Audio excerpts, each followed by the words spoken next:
El día de hoy damos la cordial bienvenida a todos los participantes a la conferencia sobre el tema La vida en los tiempos de la pandemia SARS-CoV-2 y COVID-19, a cargo del doctor Diego Acosta Alvear. Antes de empezar, vamos a conocer un poco de la vida del doctor Diego Acosta Alvear, quien es licenciado en Ciencias Biológicas en la Universidad de los Andes, en Bogotá, Colombia. Se mudó a los Estados Unidos en el 2002. Luego obtuvo su masterado y su doctorado en biología celular y molecular en el Instituto Sackler de la Universidad de Nueva York para ciencias biomédicas de posgrado. Su trabajo doctoral se centró en comprender la plasticidad transcripcional de la respuesta al estrés del retículo endoplásmico, conocida como la respuesta de proteína desplegada UPR. Ha sido fundador del laboratorio Acosta Alvear en Santa Bárbara, California, donde se investiga los mecanismos moleculares por los cuales las redes de respuesta al estrés celular restablecen la homeostasis o promueven la muerte celular, al comprender cómo estas redes están conectadas en células sanas. Ha realizado un gran aporte científico a través del desarrollo de múltiples investigaciones, plasmadas en libros y artículos científicos, cuyas obras han sido citadas en otras investigaciones en 2.583 ocasiones. Y cómo no nombrar su trabajo reciente, donde ayudó a desarrollar en Estados Unidos una prueba de bajo costo para detectar el COVID-19. El día de hoy su exposición será sobre el tema La vida en los tiempos de la pandemia, SARS-CoV-2 y COVID-19. Doctor, a nombre de toda la Universidad Metropolitana del Ecuador, sede Machada, le damos la más cordial bienvenida.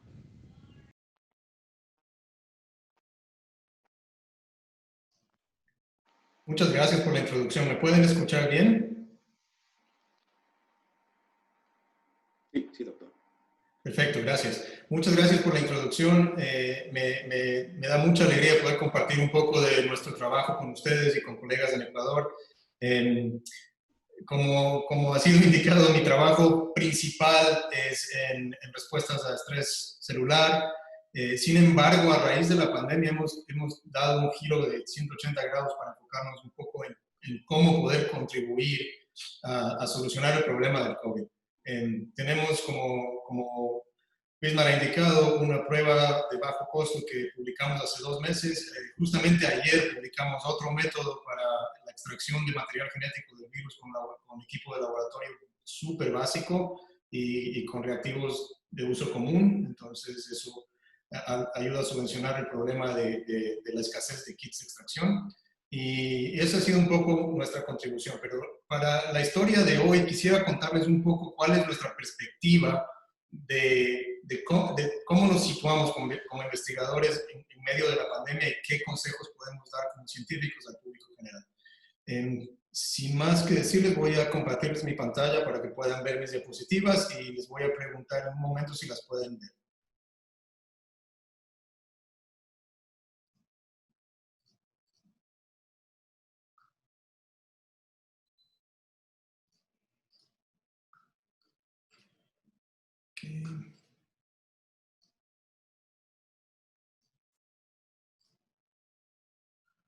Okay. Ok, ¿se ven las diapositivas? Sí, Diego, muchas gracias. Perfecto. Bueno, les voy a contar un poco la historia desde nuestra perspectiva, como les decía, de la vida en los tiempos de la pandemia. Vamos a hablar de SARS-CoV-2 y COVID-19. ¿Ok? Son dos términos que muchas veces generan confusión, pero no son intercambiables. El SARS-CoV-2 se refiere al virus que causa COVID-19. COVID-19 es la enfermedad. Entonces, SARS-CoV-2 abrevia Severe Acute Respiratory Syndrome Coronavirus 2, que es un tipo de coronavirus que causa enfermedad respiratoria, específicamente la enfermedad conocida como COVID-19. Se llama COVID-19 porque es una enfermedad de coronavirus descubierta en el 2019. Ok, ¿qué son los coronavirus? Los coronavirus son una familia de virus que infectan animales y humanos. Tienen un genoma constituido de una molécula que se llama ARN Los humanos, nosotros tenemos ADN, y tenemos ARN como intermediarios. Este virus tiene un genoma de ARN de más o menos 30.000 bases y codifica 27 proteínas. El genoma humano, como he dicho, es de ADN, es muchísimo más grande, tenemos 3 millones de pares de bases en nuestro genoma y codificamos 20.000 proteínas. Entonces, desde el punto de vista investigativo, es fascinante ver cómo una entidad, porque ni siquiera es un organismo, un virus no es un organismo, es una entidad biológica tan pequeña y hecha de partes tan fundamentales, puede causar tanto problema cuando se introduce en un hospedero como un humano. Ok, ¿qué son los coronavirus?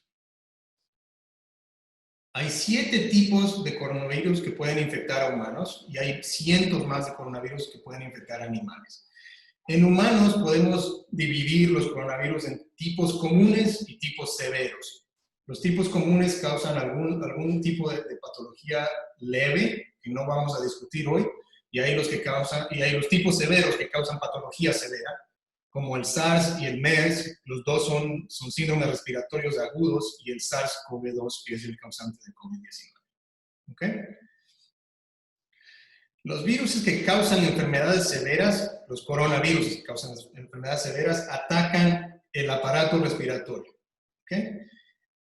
Sabemos de ellos desde hace casi 20 años. El primero que se detectó, no es el primero que se haya detectado, el primero que causó problemas en la población mundial fue SARS, que las siglas son Severe Acute Respiratory Syndrome, y esto apareció en el 2002, también en Asia.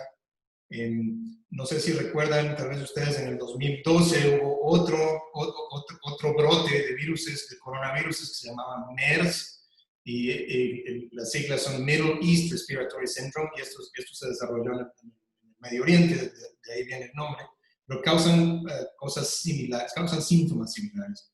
Y el actual, que es el COVID-19, es el que ha logrado parar al mundo en términos de vida normal y de economía. ¿Ok? Lo que tenemos que entender es que, a pesar de que es un virus que causa enfermedad respiratoria, el COVID-19 no es una gripe, no es influenza. ¿Ok? Es una enfermedad que se manifiesta con síntomas similares a los de influenza, pero tiene síntomas mucho más graves también, y hay algunas diferencias entre ellos que permiten diferenciar el coronavirus de la influenza. ¿Okay? Este diagrama de Venn explica más o menos cuáles son las cosas en común y las características individuales de la influenza, flu y el coronavirus, COVID-19. Los síntomas de la influenza se presentan pronto después de la exposición, generalmente 3 a 4 días. Los síntomas de COVID-19 empiezan entre 1 y 2 semanas más tarde, entonces tiene un tiempo de incubación un poco más largo. La causa de la influenza es el virus de influenza, y hay muchos tipos de virus de influenza. Tal vez recuerdan ustedes del H1N1, eso es un tipo de influenza. La causa del COVID-19 es SARS-CoV-2.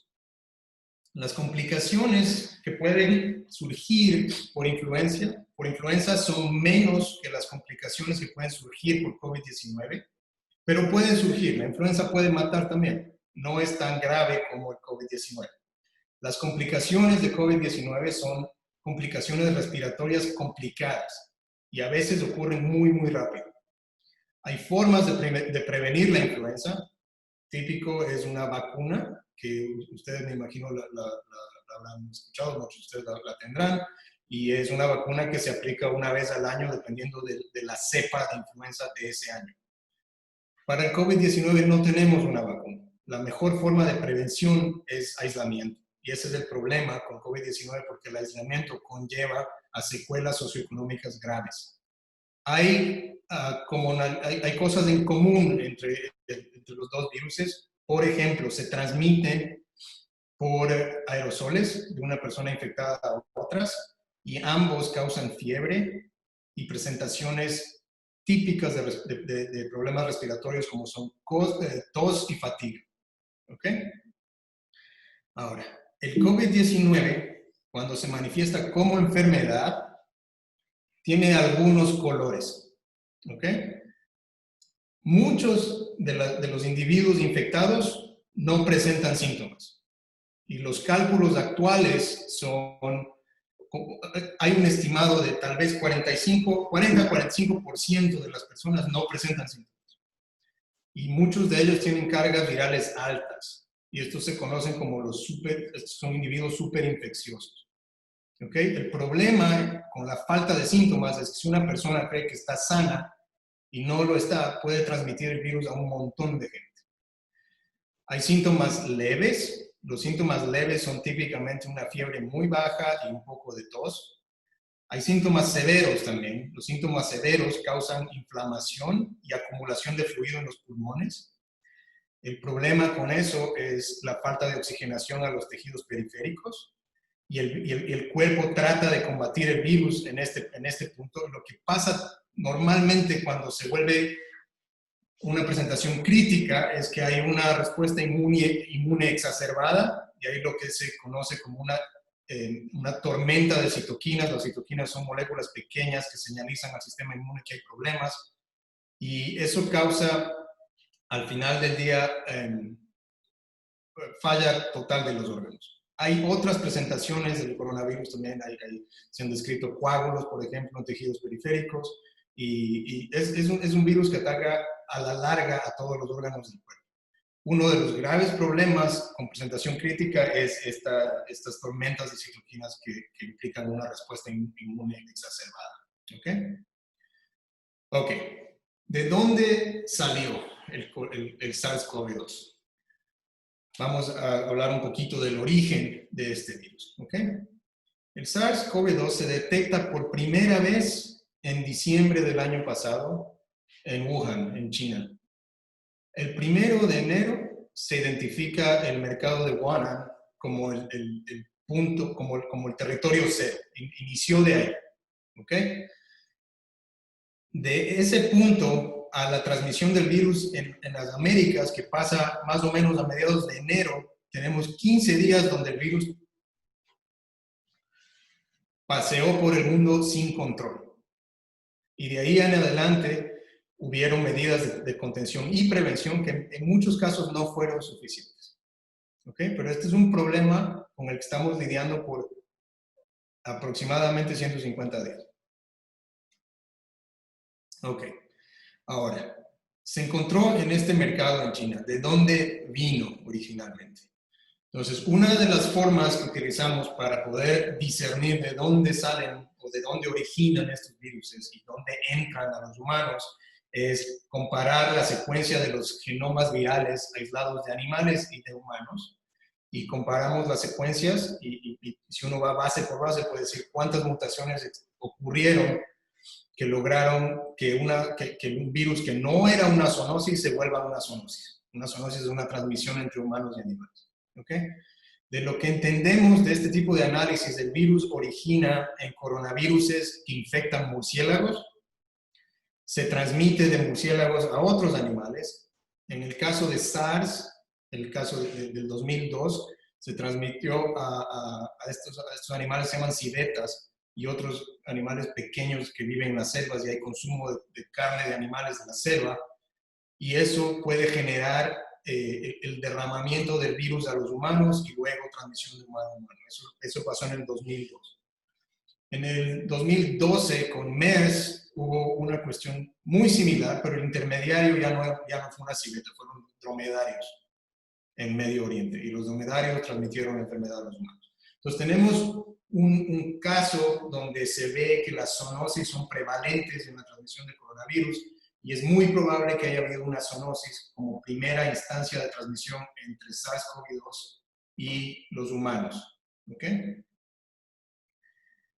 En el caso de SARS-CoV-2 no está tan claro cuál fue el intermediario. Puede haber sido directamente de murciélagos a humanos o a través de un intermediario que es un animalito que hay en Asia y en África que se llaman pangolines.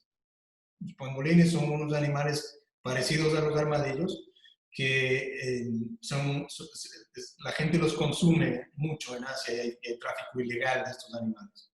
Entonces, las secuencias de coronavirus de pangolín se parecen mucho a las de humanos y hay la posibilidad de que el pangolín haya sido un intermediario.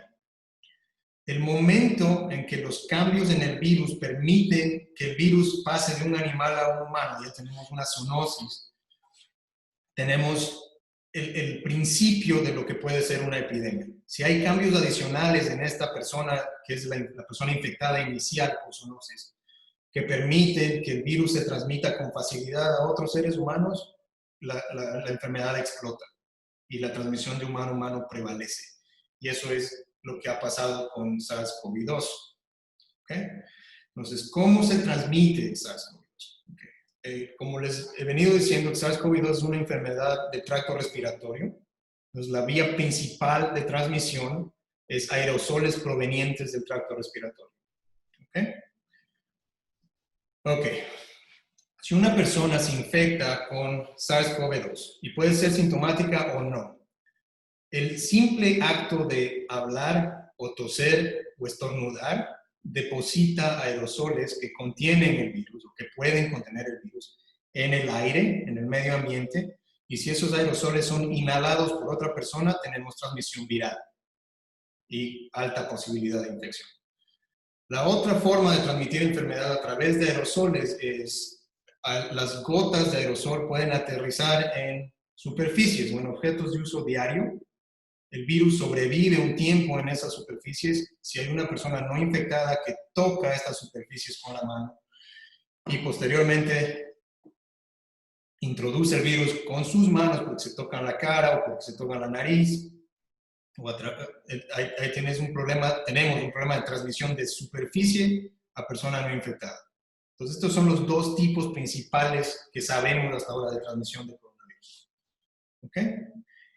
Ahora, si uno indaga un poquito más en la física de cómo se transmite los aerosoles, hay dos tipos de transmisión y no sabemos mucho con respecto de uno o del otro.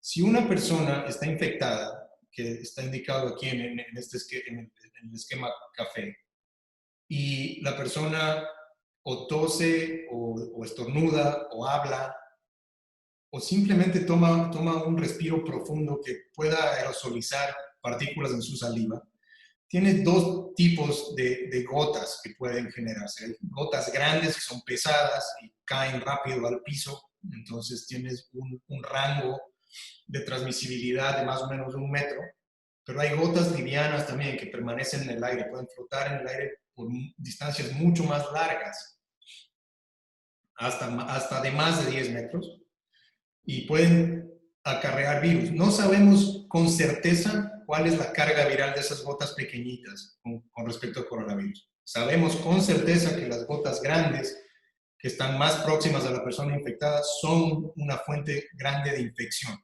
Y eso es cierto también para ciertas superficies, no todas. ¿Ok?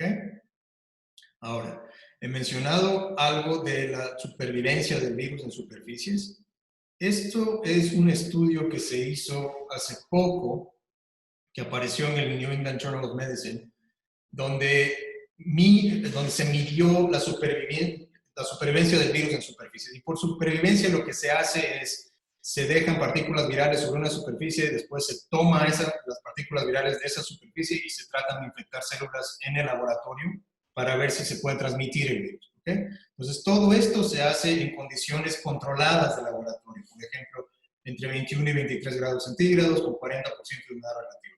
Mucho de esto puede cambiar en ambientes particulares. Por ejemplo, qué sé yo, la costa del Ecuador, la temperatura es más alta y la humedad relativa es mucho más alta que en la serranía. Entonces, estas condiciones hay que tomarlas con un poco de cuidado con respecto a la interpretación de los resultados. ¿Ok? En este estudio, lo que estos autores encontraron es que el SARS-CoV-2 puede sobrevivir en el aire por 3 horas, en una superficie de cobre por aproximadamente 4 horas, en cartón por 24 horas, en acero inoxidable 2 a 3 días y en plástico hasta 3 días. Eso es utilizando un inóculo viral similar al observado en el aparato respiratorio de una persona infectada. Entonces, estamos hablando de un montón de virus en cantidad relativa. ¿Ok? Ok. Con esas consideraciones, lo que surge como medida básica de prevención es el aislamiento. A la gente le dice aislamiento social. A mí no me gusta mucho esa palabra porque no hay necesidad de un aislamiento social cuando tenemos herramientas tecnológicas como estas donde podemos seguir siendo sociales. Es un aislamiento físico. ¿Okay? Si uno está lejos de una persona infectada, por lo que he mencionado, la posibilidad de generar aerosoles y de que esos aerosoles aterricen en superficies donde uno va a poder estar expuesto al virus. Si hay aislamiento físico entre personas infectadas y el resto, no hay ese problema. Entonces, una medida de mitigación que se puede utilizar es hacer pruebas, muchas pruebas, y hacer seguimiento de las personas infectadas para saber a quién se aísla y a quién no. ¿Okay? Ahora hablemos un poquito de la evolución de la pandemia desde que surgió y cómo se ha ido moviendo. ¿Okay? La epidemia de SARS-CoV-2, antes de volverse pandemia, fue una epidemia. Y antes de ser una epidemia fue un outbreak, que es un brote, creo que es. ¿Okay? Entonces, un brote es un evento aislado, por ejemplo, lo que pasó en Wuhan. Cuando el evento aislado se sale un poco de control en un ámbito local, tenemos una epidemia, eso pasó en China, se creció de Wuhan a China, y el momento en el que se sale de límites geográficos y se pasea por el mundo, ahora tenemos una pandemia, que es lo que pasó en marzo con el SARS-CoV-2. ¿Okay? La pandemia fue declarada por la Organización Mundial de la Salud el 11 de marzo de este año como pandemia. Antes de eso fue una epidemia y antes de eso fue un brote. Entonces, si hubiéramos tenido un poco de mejores medidas de contención al principio, tal vez esto se hubiera podido controlar un poco mejor. Pero, bueno, no vale llorar sobre leche derramada, entonces hay que seguir adelante y ver cómo se pueden solucionar las cosas y cuáles son las mejores medidas de mitigación que podemos tomar. Ok. Bien. Les voy a contar un poquito sobre qué es lo que ha pasado en Estados Unidos. He estado siguiendo un poco la historia en Ecuador, pero un poco más aquí porque vivo aquí. Pero el ejemplo de Estados Unidos es un buen ejemplo para discutir, es un mal ejemplo para tomar, porque las medidas de contención aquí nunca fueron puestas en pie a tiempo. ¿Okay? Entonces, el 19 de marzo en Estados Unidos había 9.500 casos. ¿Ok? 15 días después perdón. Sí, 15 días después, 20 días después, pasamos de 10.000 casos a casi 400.000. Entonces es un crecimiento exponencial altísimo y a ese punto ya teníamos casi 11.000 muertos. 15 días después, estamos casi en 800.000 y 42.000 muertes. Y ayer pasamos a más de 2,5 millones de casos con 127.000 muertes, solamente en Estados Unidos. Entonces pueden ver el crecimiento de la infección desde el 21 de enero, que fue el primer caso en Estados Unidos, a donde estamos ahora. Y es un problema que se pudo haber evitado si se entendía mejor el virus, la forma de transmisión y las medidas de contención y mitigación. Ok. ¿Cómo podemos controlar este problema yendo hacia adelante? La mejor forma de controlar la transmisión es este concepto de aplanar la curva, que me imagino muchos de ustedes han de haber oído. Y la idea de aplanar la curva no es prevenir la infección por completo, porque eso no se puede hacer. La infección va a seguir su curso. El tema con aplanar la curva es tratar de que el curso de la infección no se salga de control para que los sistemas de salud puedan dar abasto. El problema cuando la gente se empieza a morir es los sistemas de salud no tienen suficiente abasto. Y ese es el problema que hay que tratar de combatir. Entonces, para tratar de aplanar la curva, hay que tratar de disminuir el número de contagios por día, por unidad de tiempo. Y una de esas formas es con distanciamiento social o distanciamiento físico, como he dicho antes, y hay otras formas que están utilizando mucho, que funcionan, por ejemplo, el uso de máscaras. Ahora, volvemos al ejemplo de Estados Unidos, lastimosamente no es un buen ejemplo porque es la única curva que sigue creciendo en el mundo. Muchos otros países han aplacado su curva, han aplastado su curva al nivel de que Nueva Zelanda ha erradicado el virus. Entonces se puede hacer, pero toma disciplina y toma medidas de contención un poco drásticas, pero es la única forma de hacerlo. ¿Okay? Esta es la idea de cómo el aislamiento físico ayuda a prevenir la infección. Si tenemos medidas de aislamiento físico que previenen que la gente se conglomere, la posibilidad de transmisión del virus disminuye. No se elimina, disminuye.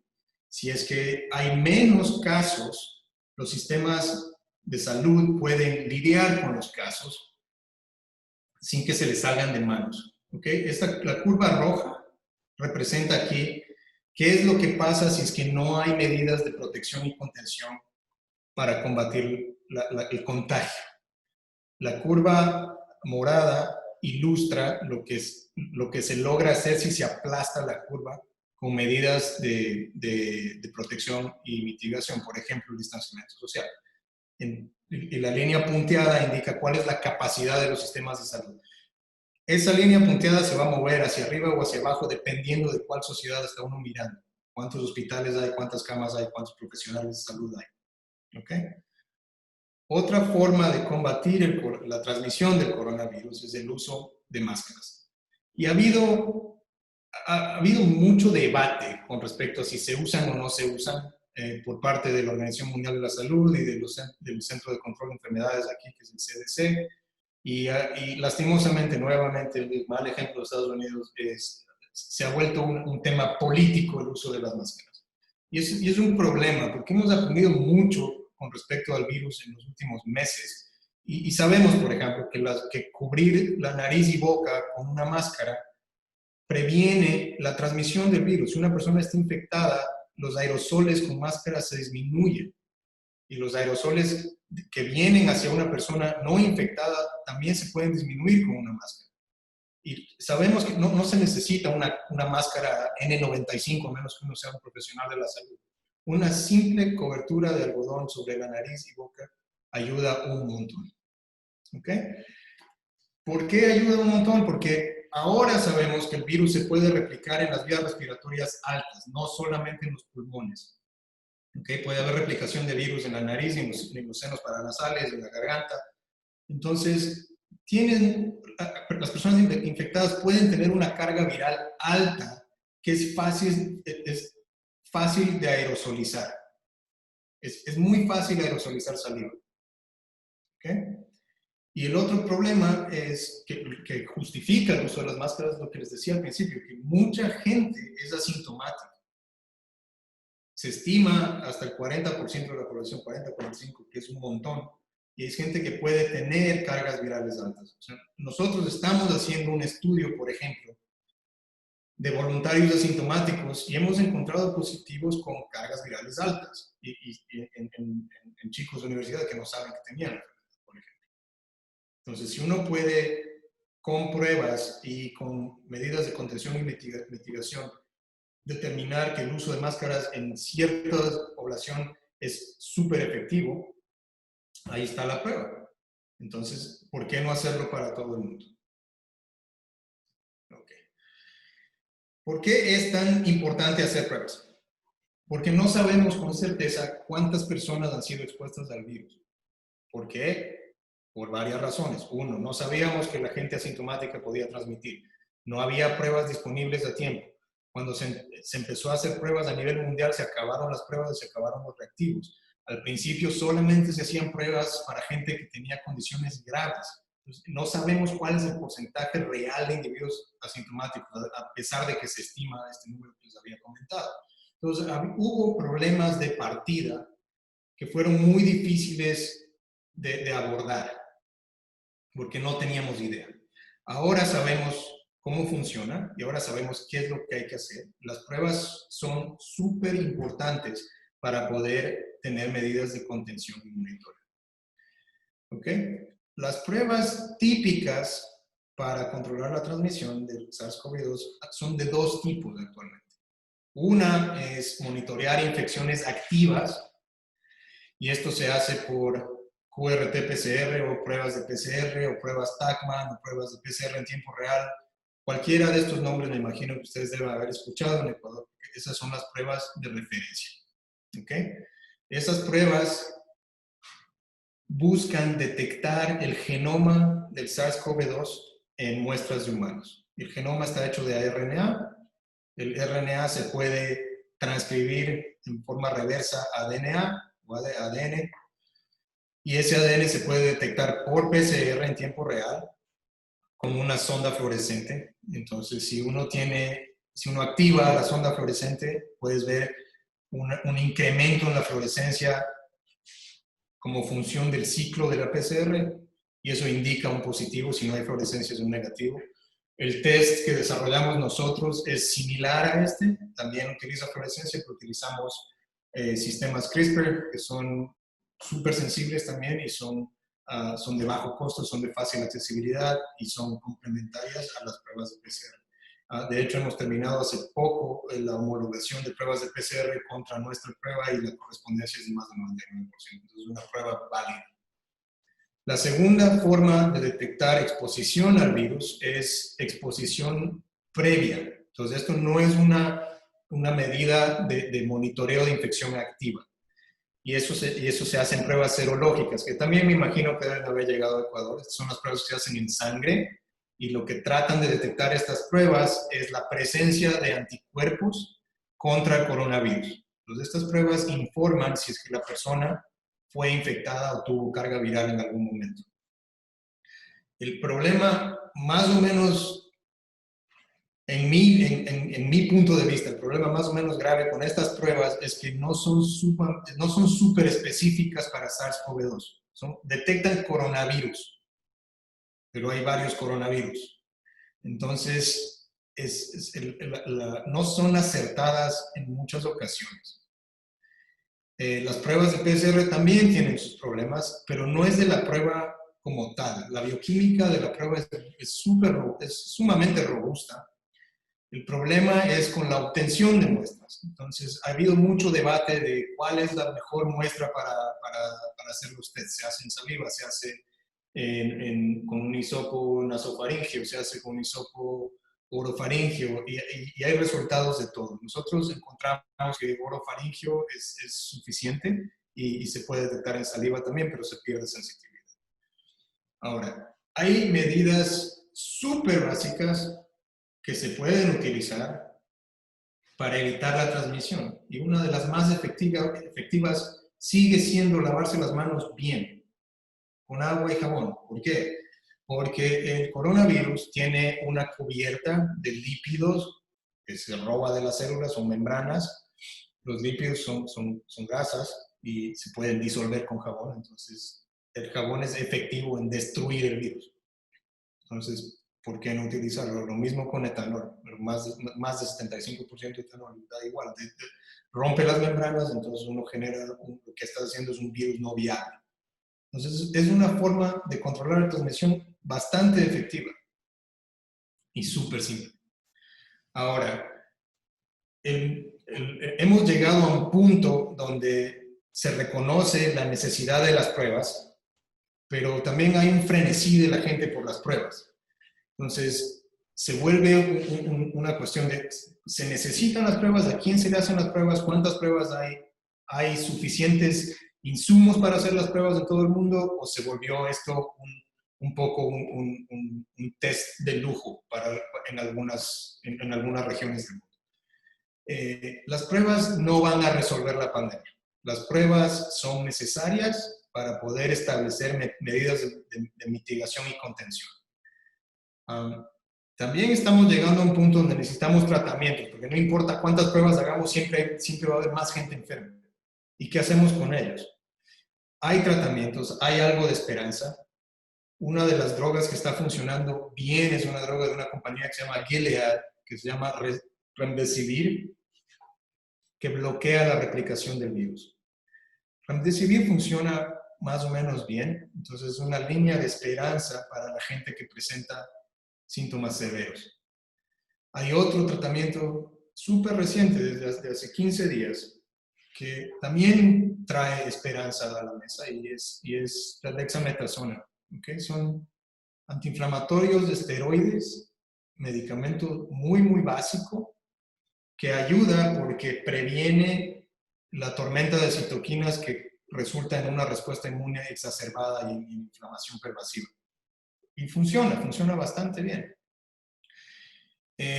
Las medidas paliativas como el remdesivir o la dexametasona funcionan y la gente debería tomar conciencia de eso, los sistemas de salud, y creo que lo han hecho, pero no vamos a llegar muy lejos sin una vacuna. Sin una vacuna esta pandemia va a ir para largo. Hay mucho esfuerzo en el desarrollo de vacunas, pero desarrollar y validar una vacuna es un proceso largo, que toma bastante tiempo. Hay muchos esfuerzos globales para desarrollar vacunas, pero todos esos esfuerzos tienen que ir por estas etapas. O sea, hay una etapa exploratoria donde uno propone cómo desarrollar la vacuna y se diseña. Hay una etapa preclínica donde hay que ver si la vacuna no presenta riesgos a las personas. Hay una etapa de desarrollo clínico donde hay seguimiento de las personas. Hay una etapa regulatoria porque hay que aprobar, las entidades gubernamentales de salud tienen que aprobar las vacunas. Hay una etapa de manufactura donde hay que hacer las dosis y hay una etapa de control de calidad antes de poder dar la vacuna a la gente. Entonces todo esto toma mucho tiempo. ¿Okay? Se puede tratar de entender de la siguiente manera. Imagínense que el proceso de desarrollo de una vacuna se puede ilustrar en un reloj, como el que está ilustrado aquí. ¿Okay? Si la pandemia empezó a las 12 del mediodía, o a las 12 de la madrugada en este caso, ¿okay? Las primeras vacunas o las primeras ideas de vacunas empezaron a emerger más o menos a la 1:30 de la mañana. Y estamos en este momento más o menos a las 4 de la mañana en el reloj. ¿Okay? Esperamos las pruebas clínicas y el principio de manufactura antes de llegar a las 6 de la mañana. Pero de ahí en adelante tenemos otras 12 horas para la manufactura, la distribución mundial y ojalá se pueda distribuir a todo el mundo para lograr un concepto que se llama inmunidad colectiva o inmunidad de rebaño. Y ahí es donde tenemos que llegar. ¿Okay? Entonces todavía hay un camino largo adelante, pero hay esperanza. ¿Okay? ¿Cuándo va a terminar? Nadie sabe. No podemos apurarnos y no podemos tomar malas decisiones. ¿Okay? Este es un estudio de modelaje de la epidemia en Wuhan, en China, que es donde empezó todo. Y el modelo demuestra que levantar las restricciones muy temprano puede resultar en problemas muy graves después. Entonces hay que tener mucho cuidado con las medidas de contención y cuándo levantarlas. Entonces el relajamiento de medidas tiene que ser gradual y tiene que ser informado por las pruebas. Y eso es algo que algunos países lo han hecho bien, otros no tan bien. ¿Okay? Siguen siendo tiempos inciertos, siguen habiendo muchas preguntas.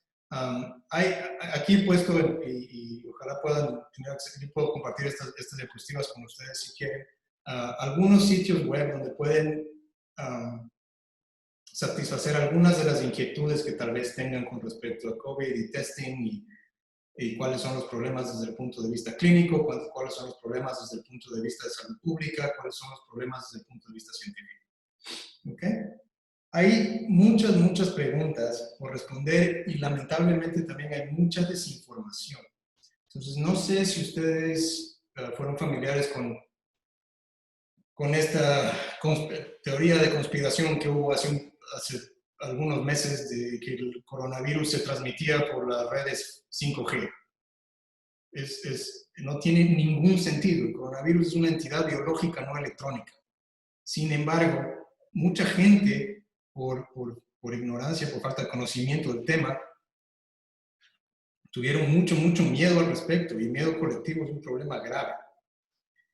Segunda pregunta, válida, en verde válida, en azul no válida. ¿Se puede transmitir el coronavirus a través de monedas, de papel moneda o monedas? No hay evidencia, nadie ha hecho un estudio para confirmar o rebatir que eso sea cierto, pero podemos ir por primeros principios. Uno de los primeros principios, o principio básico fundamental, es los aerosoles pueden vivir en superficie, pueden tener virus vivo en superficies por algún tiempo. Entonces, si uno parte de principios básicos como ese, donde una entidad biológica que vino de una persona puede aterrizar en una moneda, en un billete, uno puede decir, ok, aquí hay un riesgo real, no es como el problema con que el virus se vaya a transmitir por la red 5G, que es absurdo. Entonces, me puedo lavar las manos después de utilizar dinero, por ejemplo. Entonces, hay formas racionales de utilizar medidas de protección muy sencillas. Les recomendaría mucho mirar esta página web del CDC aquí, donde se aclaran muchas de esas dudas. ¿Okay? Ahora, para concluir, me gustaría dejarlos con unas de las ideas del director de la Organización Mundial de la Salud.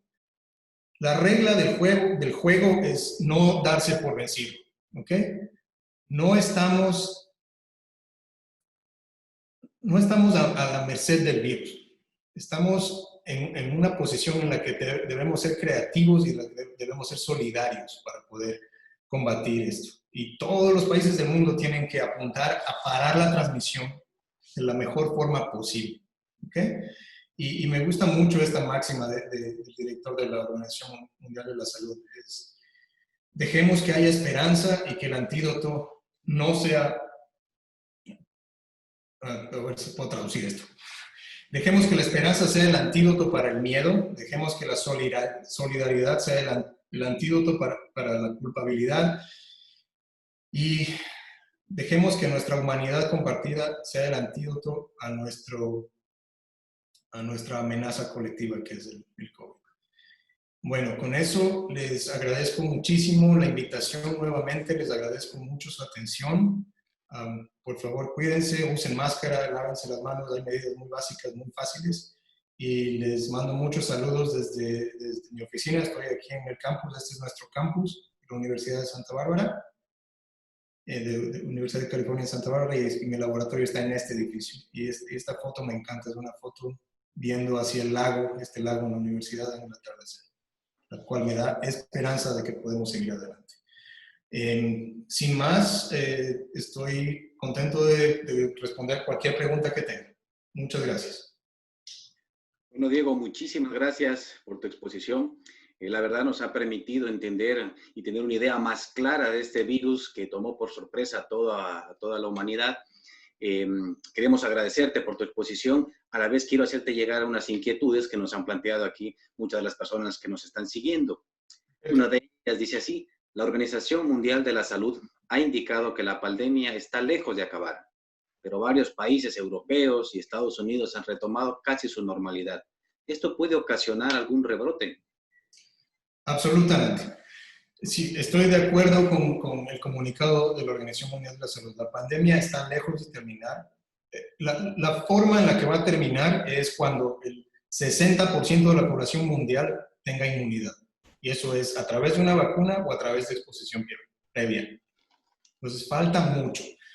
Algunos países han vuelto a la normalidad, pero han vuelto a la normalidad porque cerraron sus fronteras. Por ejemplo, el caso tipo es Nueva Zelanda. En Nueva Zelanda no ha habido un reporte de COVID en más de un mes. Está erradicado el virus, pero la gente ni entra ni sale. ¿Okay? Entonces están cerrados. Europa, muchos países de Europa lograron controlar, no está erradicado, está controlado al punto donde, no sé si vieron, pero entre ayer y hoy, Europa cerró la frontera de Estados Unidos. O sea, nadie de Estados Unidos puede entrar a Europa. Y esa es su medida de contención. Sigue siendo aislamiento físico, en gran escala, pero es aislamiento físico. Y Estados Unidos tiene un problema social gravísimo, y es la bronca que tienen con el país de la libertad. Yo hago lo que yo quiera, versus proteger al vecino. ¿Okay? Entonces, en Estados Unidos las cosas volvieron a la normalidad, entre comillas, a la fuerza, y ahora vamos a pagar el precio de eso, y el precio va a ser un rebrote. Indudablemente, ¿no? Como tú bien lo dices, quizá el poder, el precio de la libertad frente al bien común, que indudablemente debería haberse planteado como estrategia para disminuir los contagios. Correcto. Asimismo, plantea esta inquietud de que, bueno, si es que alguna persona puede contagiarse varias veces y en realidad, bueno, ¿cuáles son aquellas secuelas que se ha evidenciado que deja este virus? Bueno, primera pregunta, si una persona se puede reinfectar. Sí se puede, sí ha habido reportes de eso. A mi conocimiento no hay un seguimiento profundo de eso, porque el problema fundamental es en el contagio inicial a nivel mundial. Entonces no estoy en la posición de poder decirles con certeza cuál es el problema real de retransmisión, pero puede haber. Y la segunda pregunta se me acaba de ir. Sí, ¿qué tipo de secuelas en realidad son las que se ha podido evidenciar que deja el COVID?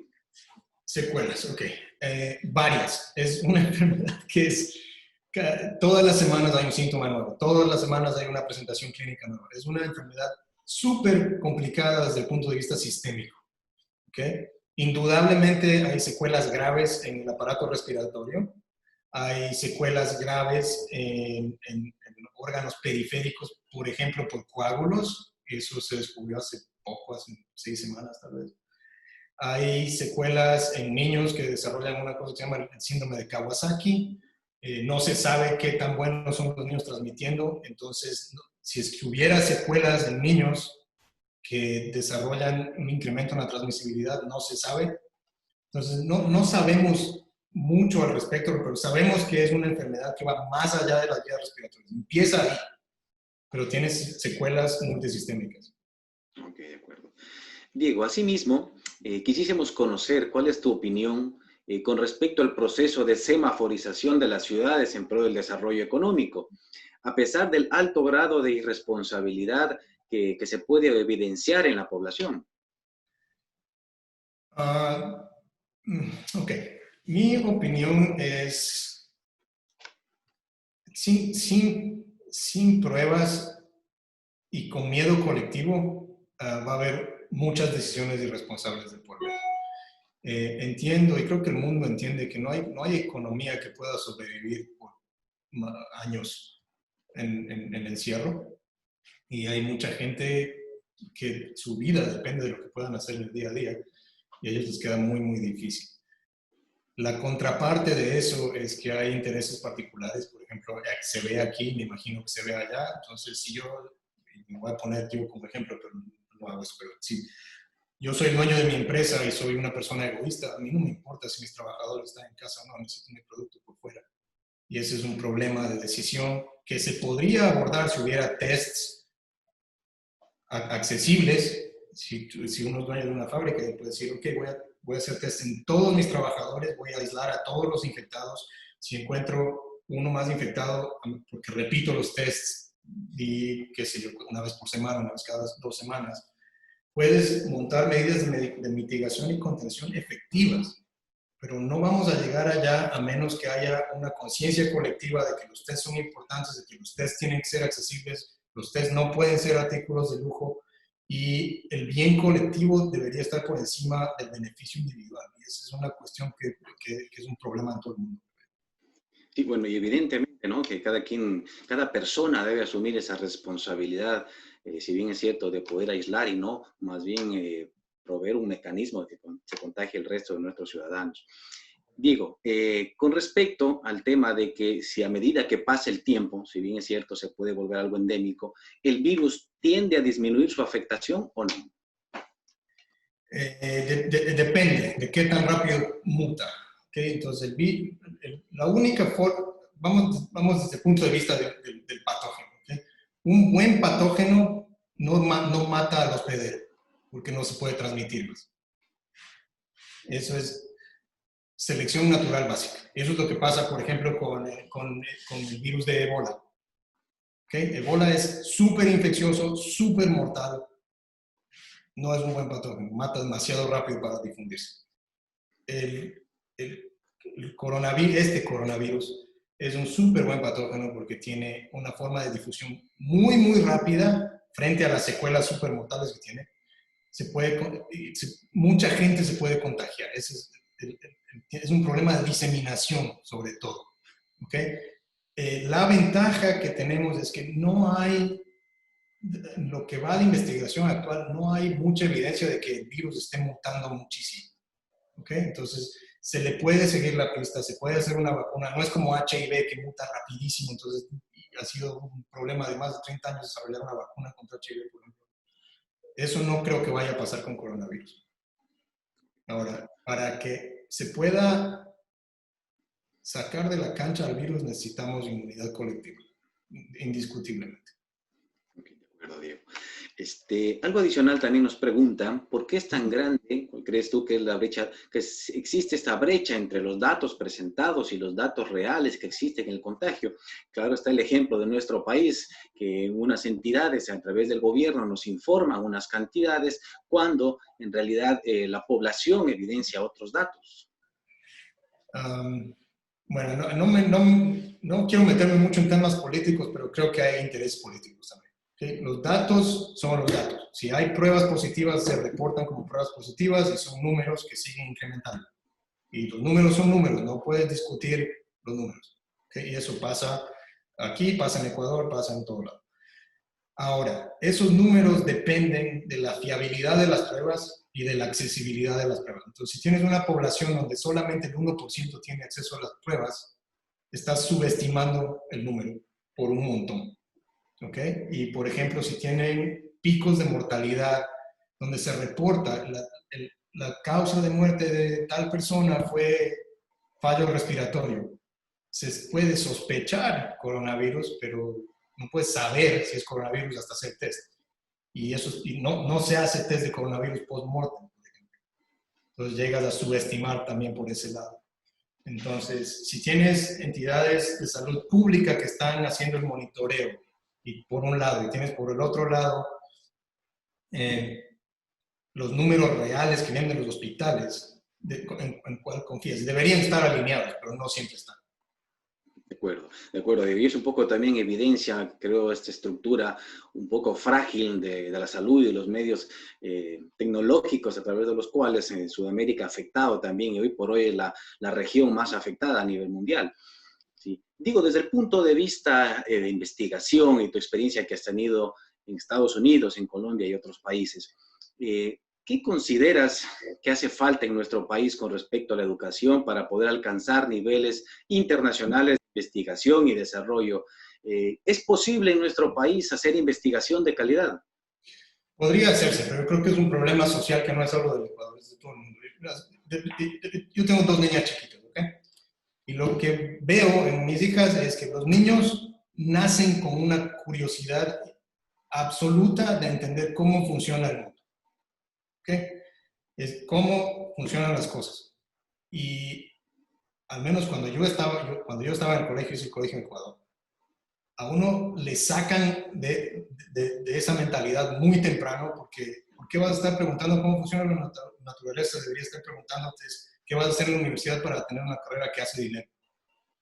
¿Ok? Entonces, si es que matamos la curiosidad científica en los niños, es muy difícil recuperarla más tarde. Entonces, ese es punto número 1.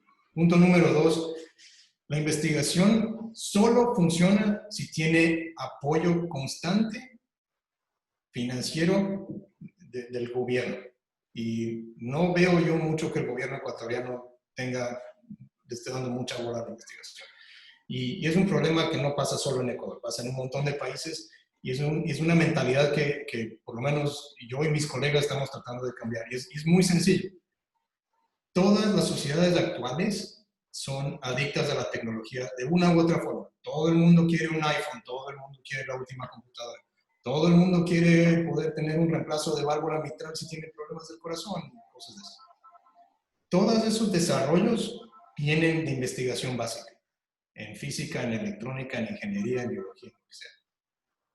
Sin investigación básica no hay la tecnología que todo el mundo quiere tener. Y y hay un divorcio conceptual entre el entendimiento de qué es la tecnología que quiero tener para mi calidad de vida y de dónde vino.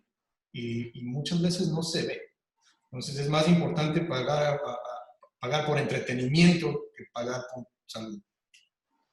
Y bueno, evidentemente, no, gracias por tus palabras, porque en realidad es uno de los problemas que históricamente se ha habido trasladado de gobierno a gobierno, y parece que dentro del análisis del PIB, la investigación todavía está un poco lejos de tener la prioridad que debería tener. Estoy de acuerdo. Por último, Diego, quisiera de cierta manera poder que envíes un mensaje a todos los ecuatorianos que estamos atravesando este duro momento, y a la vez un mensaje a los estudiantes que tienen en mente un sueño, el cumplir un sueño, y que a veces por temor o por otras circunstancias no se atreven a realizarlo. Un mensaje para todos mis compatriotas ecuatorianos sería: mantengan la esperanza. Siempre hay una oportunidad que surge de problemas como este. Siempre hay oportunidades. El desafío es encontrarlas, es dónde están, buscarlas activamente, desenterrarlas y traerlas a la luz. Es lo que hicimos nosotros, por ejemplo, con nuestra prueba de COVID, fue exactamente eso, ver cómo iba. Hay esperanza, es una oportunidad, a mi juicio, para redescubrir la solidaridad y la humanidad de todos. Entonces, ese sería mi mensaje para mis compatriotas. Busquen la humanidad y la solidaridad en todos, ayúdense. Para los estudiantes, no se pongan límites y no dejen que nadie les ponga límites. Si sueñan en hacer investigación, ¿qué los detiene? Siempre hay una puerta, siempre hay una puerta. El truco es buscar la llave y no darse por vencido en la búsqueda, obviamente. Diego, a nombre de la Universidad Metropolitana, quiero expresar nuestro profundo agradecimiento por habernos acompañado en este día. A la vez, desearte los mejores deseos de éxito en el trabajo que vienes realizando. Muchísimas gracias, ha sido un placer. Me encanta poder compartir lo que hago con mis compatriotas y es la primera vez que doy un seminario virtual en una universidad de Ecuador y me encantó la experiencia. Les agradezco muchísimo por su invitación. Gracias, Diego, nuevamente. Las puertas siempre van a estar abiertas aquí en la Universidad Metropolitana en su sede Machala. Muchas gracias. Saludos a todos. Cuídense mucho. Gracias, Diego. A todos y a cada uno de ustedes, nuestro agradecimiento. Muy buenas tardes. Buenas tardes. Dale.